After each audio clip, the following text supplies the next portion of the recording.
Sampai saat ini, negara kita masih terus digonjang-ganjing drama novel Baswedan CS.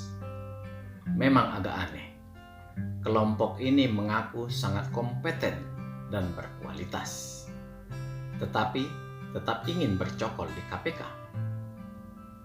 Secara nalar sehat, bila sebuah perusahaan menilai seorang karyawan tidak bisa diandalkan untuk bekerja dengan baik, maka hal yang sangat wajar bila karyawan tersebut dipecat dan perusahaan mencari karyawan baru yang bisa diajari visi dan misi perusahaan. Karena visi dan misi perusahaan ini harus tetap tercermin di dalam setiap bentuk pekerjaan. KPK memang bukan perusahaan yang mengarah ke profit oriented, tetapi cara mentreatment karyawan tidak akan jauh berbeda, yaitu mendahulukan visi misi. Karena KPK adalah institusi negara, maka hal yang sangat wajar bila KPK mengemban visi misi negara. Salah satunya adalah memiliki wawasan kenegaraan yang baik berdasarkan Pancasila. Orang-orang di KPK tentu sangat mengerti kelima butir Pancasila, tetapi secara implementasi belum tentu. Inilah yang dilihat oleh para pimpinan KPK.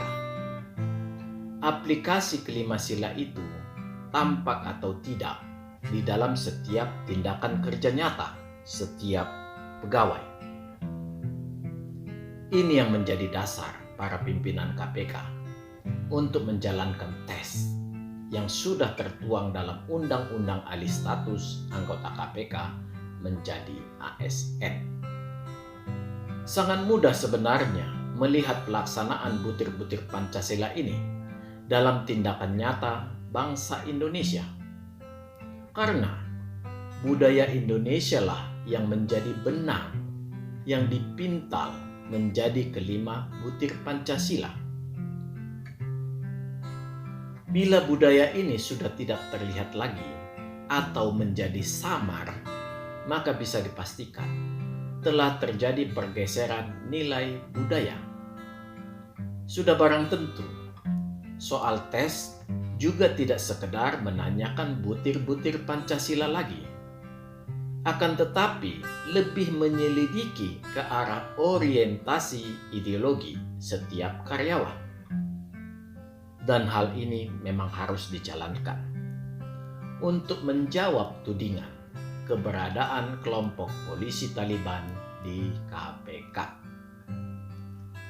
Apakah mengenai soal yang bertujuan menyelidiki tentang orientasi ideologi setiap karyawan ini dimengerti karyawan KPK?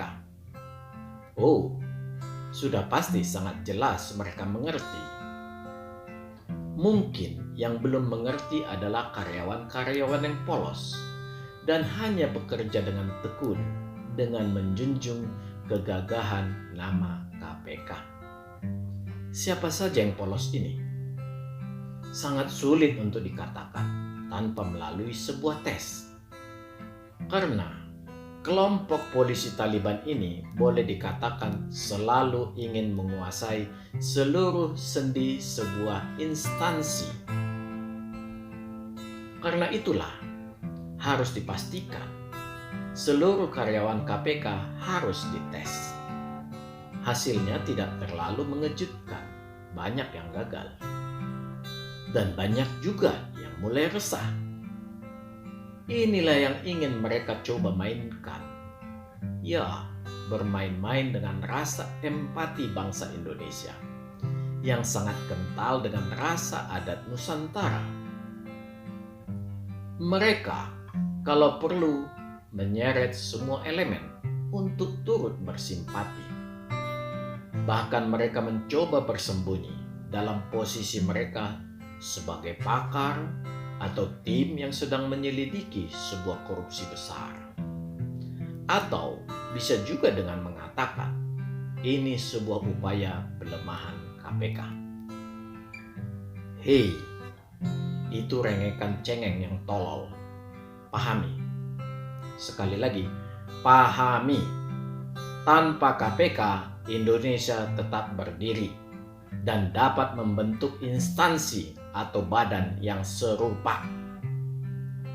Tetapi, sekali lagi saya katakan, tetapi bila ideologi negara ini dirongrong terus-menerus, maka Indonesia akan menjadi Indonesia yang tercabik-cabik dan melenceng dari cita-cita founding father negara ini. Catat dan pahami hal ini. Dasar berpikir seperti ini harus ditanamkan di dalam setiap instansi atau badan milik negara. Seluruh instansi dan badan milik negara, yayasan-yayasan NGO, dan ormas, bahkan bila perlu seluruh rakyat Indonesia, perlu dilakukan tes yang sama, tidak terkecuali. Seluruhnya untuk membersihkan negara ini dari anasir-anasir yang akan merongrong negeri tercinta ini.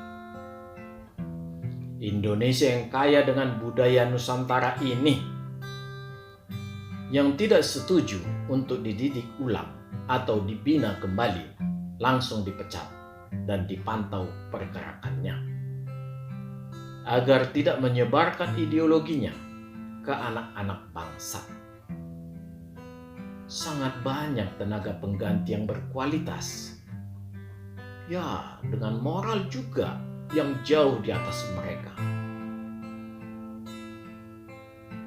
Tenaga yang mencintai bumi Nusantara dengan seluruh budayanya yang sekarang hendak diobrak-abrik atau diganti dengan budaya bangsa lain. Sekelompok kecil orang dengan budaya berasal dari negara nenek moyangnya hendak merubah budaya Indonesia. Gilanya, banyak yang terpengaruh. Inilah manusia Indonesia yang kualat. Pada awalnya, mereka terkesan menganggap remeh tes ini. Tercermin dari tidak adanya penolakan terhadap alih status ke ASN melalui tes TWK. Mereka tidak percaya bahwa sebuah tes yang remeh-temeh mampu membongkar kedoknya. Mereka salah. Memang seharusnya lah negara tidak boleh kalah. Harus diakui, meskipun mudah untuk dilihat, tetapi untuk meneliti, ini tidaklah pekerjaan yang mudah. Oleh karena itu, dirancanglah soal-soal tes yang tampak sederhana, tetapi memiliki akar yang dalam. Tidak mengherankan, terjaringlah manusia-manusia yang tidak layak berada di KPK sebagai institusi milik negara. Dan negara berhak untuk memecatnya. Termasuk orang-orang yang meminta penundaan pelantikan, tidak perlu ragu-ragu, pecat. Karena fenomena KPK ini jugalah sebenarnya banyak membuat umat Kristen yang mengernyitkan kening melihat sepak terjang persekutuan gereja-gereja di Indonesia yang berhasil membuahkan 2 gol bunuh diri. Yang pertama adalah mendengarkan curhatan Novel Baswedan yang entah dengan berlinang air mata mengungkapkan duka laranya dijolimi KPK pimpinan Firly. Di sini sangat tampak PGI tidak mau mendalami situasi. Yang kedua, mungkin dikarenakan PGI, pengurusnya dipenuhi dengan rasa kasih yang besar. Maka tanpa menunggu lama, mereka membuat respon dengan menulis surat kepada Jokowi agar menganulir ataupun meninjau tes wawasan kebangsaan. Inilah dua kekonyolan PGI yang menceburkan dirinya ke got.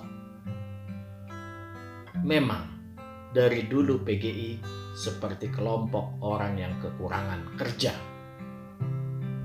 atau mungkin tidak mengerti hendak mengerjakan apa. Yang penting eksis. Mungkin PGI ingin bertransformasi seperti MUI, bisa mengeluarkan fatwa. PGI harus sadar, fatwa apapun yang dikeluarkannya tidak berkaitan dengan keselamatan umat, baik di dunia maupun di akhirat. Di dunia ini, umat Kristen memandang penyelenggara negara. Ke akhirat, umat Kristen hanya memandang kasih karunia Allah yang memberi keselamatan. Untuk PGI, sudahlah, urus saja umat Kristen dengan baik. Tegur pendeta-pendeta yang mungkin sudah gila dengan memaki-maki Trinitas dan juga memaki-maki gereja.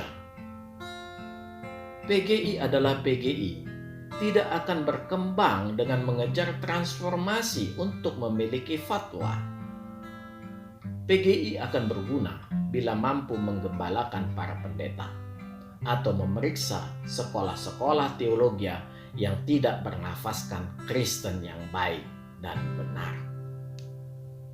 Salam, majulah Indonesia dan waraslah PGI.